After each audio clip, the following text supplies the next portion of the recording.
दुनिया अब तीसरे विश्व युद्ध की आहट सुन रही है। ताबड़तोड़ हमले, आसमान में उड़ती मिसाइलें, लोगों की चीख पुकार के बीच सायरन की आवाजों और बम के धमाकों की गूंज से पूरी दुनिया हिल गई है।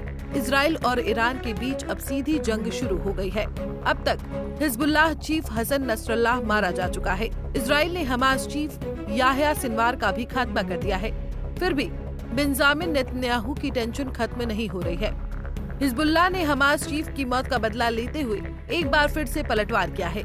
इस बार तो उसने इधर उधर नहीं, सीधे बेंजामिन नेतन्याहू को ही टारगेट किया है। हिजबुल्लाह ने इजराइल का सुरक्षित किला भेद दिया और उसने बेंजामिन नेतन्याहू के घर पर ही बमों की बरसात कर दी। जी हाँ, हिजबुल्लाह ने इजराइल के प्रधानमंत्री बेंजामिन नेतन्याहू के प्राइवेट घर को ड्रोन से टारगेट किया है। इजराइल के लिए राहत की बात ये रही कि उस वक्त घर में बेंजामिन नेतन्याहू और उनकी पत्नी नहीं थे। अब तक ड्रोन अटैक में किसी के हताहत होने की खबर नहीं है। तो वहीं नेतन्याहू के घर पर सीधे हमले के बाद पूरे मिडिल ईस्ट में खलबली मच गई है। हिजबुल्लाह ने शनिवार को लेबनान से इजराइल पर ड्रोन से हमला किया। इस बार उसका टारगेट बेंजामिन नेतन्याहू थे। हिजबुल्लाह ने अपने ड्रोन से बेंजामिन नेतन्याहू के घर को निशाना बनाया। इजराइल ने ड्रोन से सेंट्रल टाउन कैस्ट्रिया में हमला किया। हालांकि बेंजामिन नेतन्याहू के ऑफिस ने बताया कि उन्हें और उनकी पत्नी सारा को कोई नुकसान नहीं पहुंचा, क्योंकि वो उस समय घर पर नहीं थे। टाइम्स ऑफ इजराइल के मुताबिक प्रधानमंत्री कार्यालय ने हमले की पुष्टि की है और कहा है कि कोई हताहत नहीं हुआ है।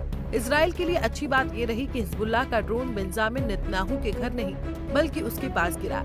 हैरानी ये है कि इजराइल के पास एयर डिफेंस सिस्टम आयरन डोम है। बावजूद इसके हिजबुल्लाह ने इजराइल के मजबूत किले को भेद दिया और बेंजामिन नेतन्याहू की धड़कन बढ़ा दी। दावा किया जा रहा है कि हिजबुल्लाह का ड्रोन अपने टारगेट को हिट करने में पूरी तरह सक्षम था। इजराइल का एयर डिफेंस सिस्टम भी ड्रोन के सामने फुस हो गया।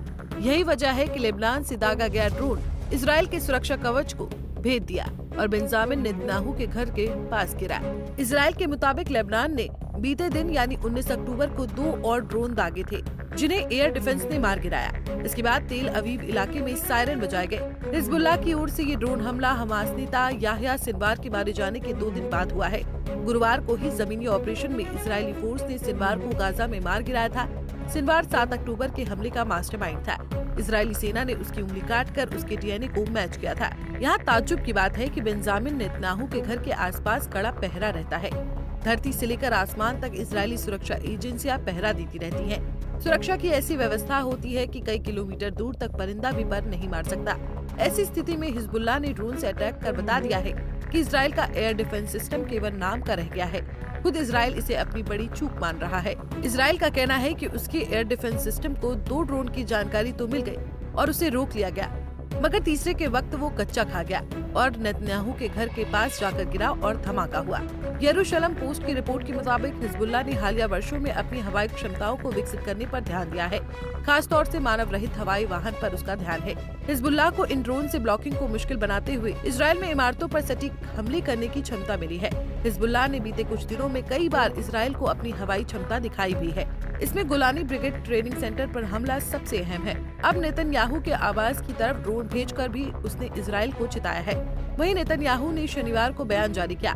उन्होंने कहा, ईरान के जिन एजेंटों ने आज मेरी और मेरी पत्नी की हत्या करने की कोशिश की, उन्होंने एक बड़ी भूल की है। ये हमला उन्हें युद्ध जारी रखने से नहीं रुकेगा और जो भी इजरायलियों को नुकसान पहुंचाने की कोशिश करेगा उसे भारी कीमत चुकानी होगी।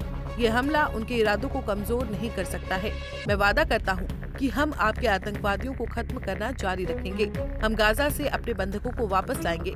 हम उत्तर में अपने निवासियों को वापस लाएंगे। आपको बता दें कि शनिवार को इजराइल के कैस्ट्रिया में जहां हिजबुल्लाह ने अटैक किया था, वहां पर इजराइल के आईडीएफ और मोसाद की सीक्रेट ऑफिस है।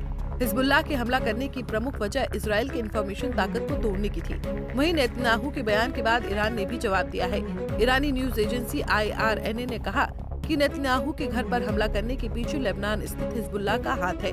इससे हमारा कोई लेना देना नहीं है।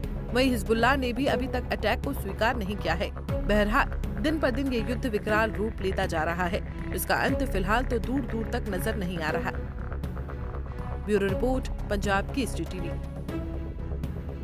हमसे जुड़े रहने के लिए हमारे YouTube चैनल को सब्सक्राइब करें और नई वीडियो की नोटिफिकेशन के लिए बेल आइकॉन को दबाएं।